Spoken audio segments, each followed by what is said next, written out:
तर रोजच्या रोज बायकांना पडणारा प्रश्न की जेवणाला काय करायचं, नाश्त्याला काय करायचं. तर सुरुवात होती आपल्या नाश्त्यापासून. तर भाऊ आलेला होता, तर बाहेर पाऊस पण पडत होता, थंडी वाजत होती. भाऊ म्हटला काहीतरी छान मस्त नाश्त्याला कर.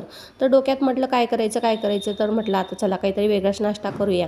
आणि खूप छान पौष्टिक आणि मस्त एकदम छान तोंडाला चव येणारा असा हा नाश्ता आहे. तर रेसिपी पुढे दिलेलीच आहे, तर नक्की रेसिपी बघा आणि छान मस्तपैकी असं नाश्त्याला करा. तर बघा ही रेसिपी सुरुवात होत आहे. तर सर्वात पहिले बटाटा किसून घेतला, त्याच्यानंतर कोथिंबीर घेतली. तर हे काय आहे, तर हे आहे गाजर, छान धुवून मस्त किसून घेतलं. त्याच्यानंतर हे बीट आहे, ते पण छान धुवून आणि किसून घेतलं. तर किसताना तो व्हिडिओ मी क्लिक केला. तर बघा हे सर्व किसलेलंचं साहित्य आहे. तर हे एक हिरवी मिरची पण टाकली आणि हे टाकलेले आहे मी गव्हाची पीठ आणि मिक्स डाळीचं पीठ तुम्हाला मागच्या व्हिडिओमध्ये मी सांगितलेलं होतं. तर मी घरात असे मिक्स डाळीचं पीठ करून ठेवते. तर मीठ टाकलं, हळद टाकली, तिखट टाकली, धने पावडर टाकली. हो, आणि हे सर्व एकत्र करून मी मस्त कालवून घेतलं बरं का. तर एकदम छान मस्त कुरमुरीत आणि खूप छान तोंडाला चव येणारा असा हा नाश्ता आहे. आणि मेन म्हटलं म्हणजे पौष्टिकसुद्धा आहे.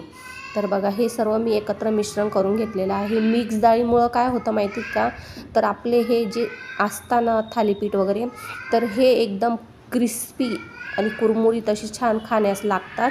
तर बघा तुम्हीसुद्धा असं मिक्स डाळीचं पीठ तयार करून ठेवा. तर मी मागं पण तुम्हाला रेसिपी दिलेली होती की मिक्स डाळीचं पीठ कसं तयार करतात.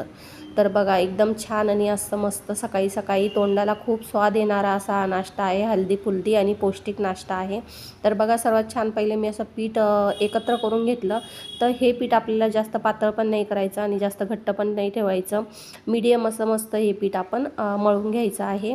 तर बघा मी पण पाणी टाकून असं जास्त मळून घेत आहे. तर जास्त याच्यात आपल्याला काही टाकवा नाही लागत.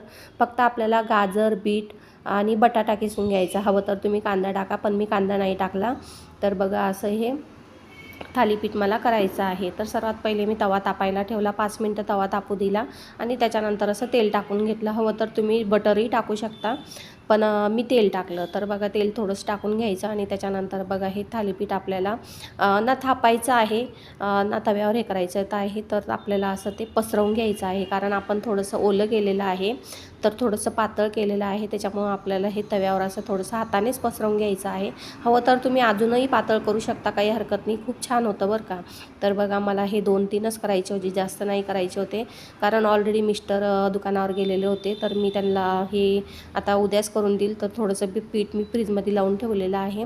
तर बघा अशा प्रकारे आपले हे थालीपीठ झालेले आहे आणि खूप छान मस्त कुरमुरीत टेस्टी आणि खूप पातळही झाले बरं का. तर ते तुम्हाला दिसत असे असतील जाड म्हणून, पण ते बिलकुलही जाड नाही आहे. तर एकदम मस्त छान अशी पातळ लेन्स मी याची तयार केलेली आहे. तर बघा दिसायला कलर पण किती छान छान दिसतोय, मस्त लाल जरक.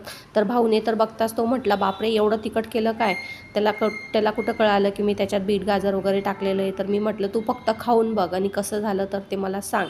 तर बघा मी त्याला तर दिलं, त्याने खाऊन तो निघून गेला, कारण त्याला जायचं होतं बाहेर. तो माझ्याकडे आलेला होता 2 दिवसासाठी.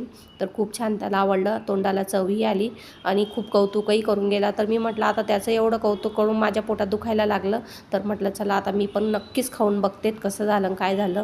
तर बघा हे माझ्यासाठी मी एक तयार केलेलं होतं आणि लगेच मी खाऊन बघितलं. तर एकदम ओसम, खाण्याचबरोबर तोंडाला एवढी स्वादिष्ट चव आली ना, तर असं वाटत होतं परत एक करून खावा की काय. पण सकाळचा टाईम होता, मी म्हटलं नको उगाच अंग जड होईल आणि दुसरे कामं पण करायचे. तर म्हणून मी असा मस्त नाश्ता तयार केला. तर कसा वाटला.